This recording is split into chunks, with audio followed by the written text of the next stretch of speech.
Hi, I'm Susan Brown, and welcome to Bridging the Capital Access Gap. In this module, I'd like to talk to you a bit about the difference between being loan ready and not qualified for a loan.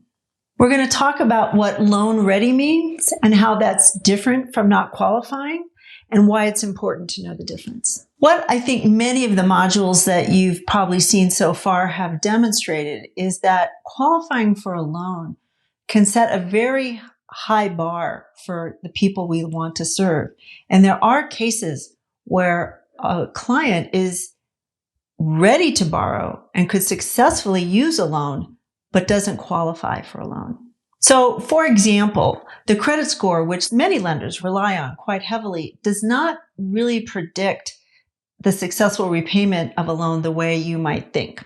This is a quote from a document that's in the handouts for this module called Alternative Data and the Unbanked by Oliver Wyman. And it says that if a lender uses a cutoff score of 670, and that's a common kind of tipping point, the group being narrowly rejected by this cutoff has a bad rate of just 5%, which means that of all the applicants in the 651 to 670 pool being declined by the lender, 95% of them would most likely not default. So what some lenders will take as too low a credit score, your client could be one of the 95% that would totally succeed with that loan, even though they get denied by the lender because of that credit score.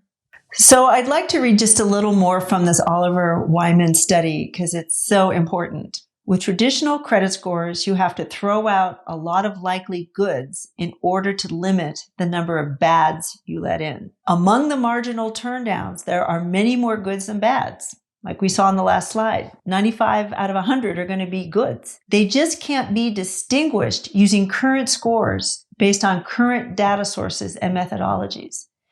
So one of the things you find with credit reports and credit scores is most institutions have sort of locked down on a number, thinking that there's a huge difference between the 640 person and the 670 person, when in fact, they might be quite similar.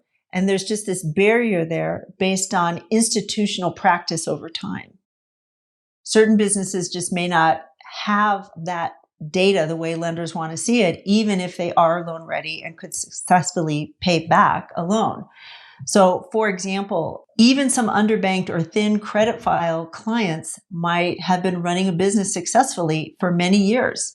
Yet, for some reason, they haven't stepped into lending, they haven't stepped into banking, and they kind of show up as an invisible when you pull their credit report. They may have a surefire opportunity to grow their business, but can't demonstrate it. Maybe it's not exactly in a contractual form or some other form that gives a lender the assurance they need to extend a loan. Maybe they've done significant research on their project and they really know what they're talking about. But if they're in a startup mode or are lacking some other kind of documentation, again, they just can't make the case in a way a lender is comfortable seeing it.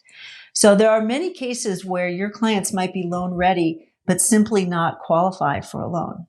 You want to do this initial assessment to say, especially if it doesn't look like a slam dunk, if it doesn't look like they've got all this documentation and good credit scores and all these things we've been talking about, if they're lacking that, then the next kind of your analysis would be, are they truly not loan ready, or is it just they're loan ready but not qualified? So what does a not ready client mean? They haven't had any business ownership experience.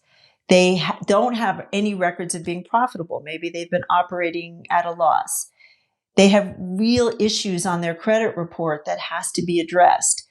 They haven't done enough research on whatever their project or business idea is. Those folks in that category need some coaching and training to improve their situation because they really aren't loan ready. But for the folks in the second category who are loan ready, but just are missing pieces that a lender requires in order to get to yes, that's when you start strategizing, like, can we find a mission-based lender who's willing to look beyond a thin credit file or was willing to use projections in order to make their decision? And that's where you kind of build up a case to somebody who's willing to look outside a very strict credit box to say, hey, look, I know there's some things that are hard to demonstrate a little bit with this client, but let me paint a picture about why this client actually is ready for a loan. And I think some of the information we've given you on the 5 C's in this series will help you address those areas in a way that a lender would appreciate and understand. So I think it's important, whether you're a business development person watching this or even one of the small business lenders, that we not lump all the clients together in the same pot and do this differentiation between the truly not ready and those who just are struggling to qualify but are ready. And we want to recognize that there are real structural inequalities in our financial system and in many ways our economic system that have put some people who are truly ready for an opportunity and ready for capital but have a hard time demonstrating it. This history and systems of inequality have put them behind the starting line in ways that are unfair. So it's a challenge for all of us to see through this and not just put on a conventional lender's hat and see through some of these systems of inequality and see what's behind the scenes so we can help those clients better prepare and get a yes from a lender.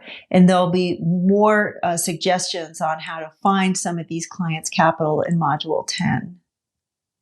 So just to encourage you to look for some of these alternative lenders and give you a small sample of a few that I've worked with that really do step outside the conventional orientation towards credit and are willing to lend to people who conventional lenders might say are not loan ready. The first one I mentioned here is Mission Asset Fund. It's a nonprofit organization that offers financial stability to low-income families by facilitating zero interest lending and simultaneous credit building. Anybody can step in often and get capital at Mission Asset Funds based on their model. Inclusive Action for the City runs out of LA, and they run a loan fund to support business owners who cannot secure capital from traditional lenders, yet require support growing or formalizing their business. They are willing very much to step out of a traditional credit box and extend credit to those who are left out but are ready for an opportunity and manage the loan just fine. The third example I have is Feed the Hunger Foundation, which works with many different types of food-related businesses and food entrepreneurs. They look sort of past those conventional norms and are willing to lend money to people that don't normally look loan ready to a conventional lender. So there's hundreds of CDFIs like this out in our country, and I suggest you use the methods I talk about in Module 1 to help you find the CDFIs and the mission-based lenders in your area that work as some of these organizations do. So that concludes our module on looking at the difference between being loan ready and being not qualified. And I look forward to seeing you at the next module, which is giving you information about how you can help your clients improve their credit.